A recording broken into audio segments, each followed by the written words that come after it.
Well, welcome Pacific Northwest Conference. My name is Eric Cave. I'm the director of Next Gen Ministries.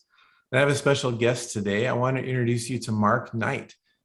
He's the pastor of Praise Covenant. And I got interested in interviewing Mark because I heard that he wrote a paper about the history of the covenant in Idaho and Montana. So Mark, I would love to hear what you learned and let us know about your paper. But first, tell us about where you serve now and what led to writing this paper. Yeah, sure. Thanks. Hey, thanks for having me on first. I am, as you said, the lead pastor at Praise Covenant Church in Tacoma, Washington. I've been here for about 11 years almost now. Started as the youth pastor here, and through some retirements and staff changes, now I'm the lead pastor, thanks to God and really his faithfulness in that. The paper, it came because I just finished. I'm actually getting ordained at the end of this month in June. Congratulations. And I went through the seminary track, and it took me about 7 years to get my MDiv. But one of the classes I had to take was covenant history, right? And in that class, we had to do a research paper on something that interested us, but encountered source documents, like the original primary documents, and which is interesting because obviously if you think about primary documents in the covenant, what language are those in? They're not in English, so there's a lot of Google Translate that went into this, and talking to people that did know Swedish. But yeah, I wrote it for the class. I happened to stumble upon something in that class where it talked about the Montana and Idaho conference, and that was like, wait, what? There's not. I could only come up with one church in the Montana Idaho conference at the time, or in that region. That they had a whole conference though at one point, and that's where the paper came from.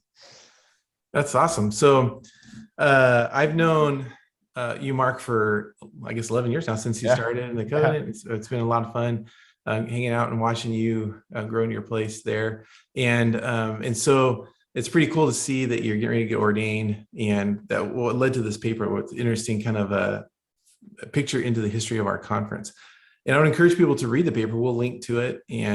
But so just briefly, just to give people a taste, like what would you say, how would you describe the rise and decline of the covenant ministry in Idaho and Montana? Give us just like a little preview. Yeah. Well, I'll give you just a snippet. It was, the early like 1900s to 1920s. It was like there's a big mining move in that area, right? So a lot of immigrants, especially, were making their way towards these smelting mines, and they were coming to get copper, and especially copper in Montana, and they started to plant these little places, or these little villages and little towns, and that's kind of how the rise started, is all these places. And part of those immigrants, right, were Swedish immigrants that were coming west. And the fall has a lot to do with a few different things. I list, let's see, I think I have one, two, three, four, five things that I identified as the fall, because right now we only have one church that exists still from that conference. That's a lot that's around today. The rest, and there was a bunch at the time in the 1920s, especially, there was a bunch,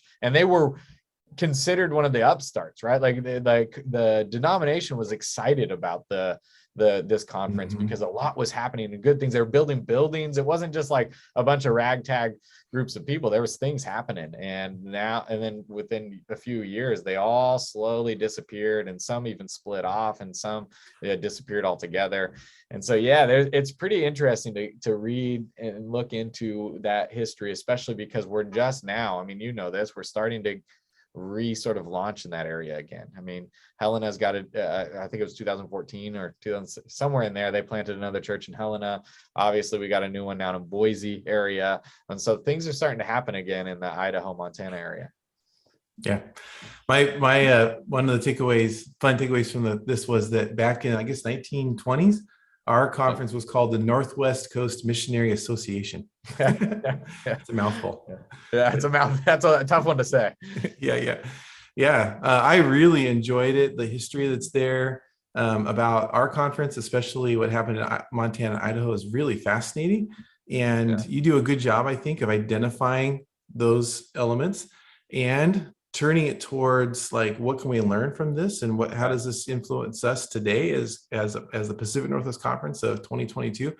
So I want to ask you, like, how would you summarize? What are some of the lessons for us today that you Well, see from actually, this story? yeah, I wrote this about a year ago, and it's becoming even more relevant, I think, in that regards, because history often repeats itself. Well, two of the things obviously don't really don't matter too much, because one was about the mining, how the mining sort of began to shut down, and then people are moving along to find more work, right?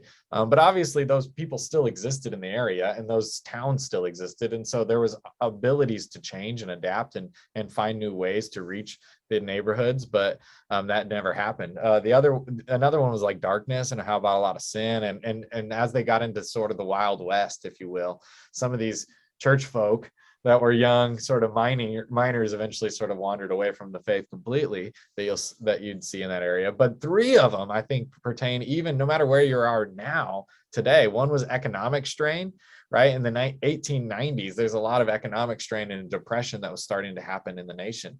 And so the economic strain, and we're seeing some economic strain now in our communities, in our areas. Retention of pastors was a big deal for them. They couldn't keep their pastors very long. A lot of pastors were coming and going and quitting, and it was hard conditions, hard times, hard places to live. And so these pastors were struggling to sort of stay, and eventually they would leave for bigger, better opportunities or quit the ministry altogether. We're seeing a lot of that in our day and age. Yeah. And then finally, the other thing is they had a failure to adapt, because as some of the Swedes were moving on, these churches that were left were struggling to reach their neighbors, because their neighbors didn't always speak Swedish, right? And so there was this inability to adapt. And as we sort of come out of post-COVID world, we also have to make sure that we're finding ways to reach our neighbors and reach our communities and reach our people around us with the faith. And we can't just continue to assume that just because we have a building, or just because we have services, or just because we put up a cool A-frame sign that says service at 10 a.m., like people are just going to show up, right? It's just that's what kills a church. And so we got to find ways to continue to reach the neighborhoods in the context that God has called us to. Yeah, well, those are really good insights. I hope that we'll all take to heart. Like I said, I really enjoyed reading the paper, and I'd highly recommend anybody that is watching this interview to take the time to do so. It's only about like 15 pages, right? A double spaced, kind of like an academic paper. Yeah, it's like 5,000 words or something. Yeah, and your writing style is very easy to read, and so I highly recommend people check it out.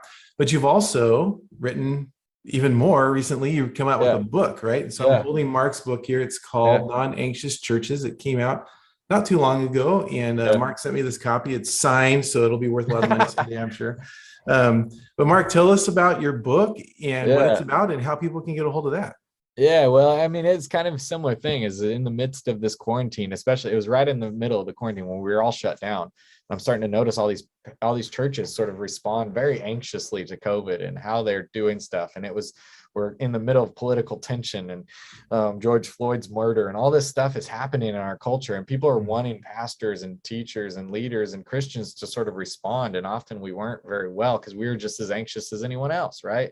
And so I started to realize that part of the reason our churches are struggling to sort of not only meet people for Christ, but also just to be able to see God move in their church, is because a lot of how we do things is operated through anxiety and anxiousness. And we make decisions without God, because we've learned to do it without God. And I think part of this book is just learning how, once again, to abide and overflow, and how God sort of moves. It's God's church to build, and we can just sort of find our place in that. And so you no matter where you are, whether you're a parishioner or a leader or a pastor, you can be involved in God's sort of non-anxious presence and allow it to come out of you too, and be a leader in that sort of way. And so that's kind of the vision of the book. I've read a lot of it. I haven't quite finished it yet, and I would say it's an excellent resource for both pastors and church leaders. It's for everyone. And so we'll put links below if you'd like to get a copy of a book. I encourage you to do so, to read it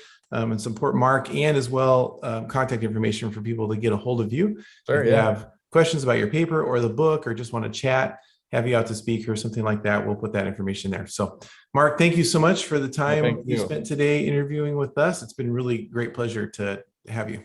Yeah, thanks for having me.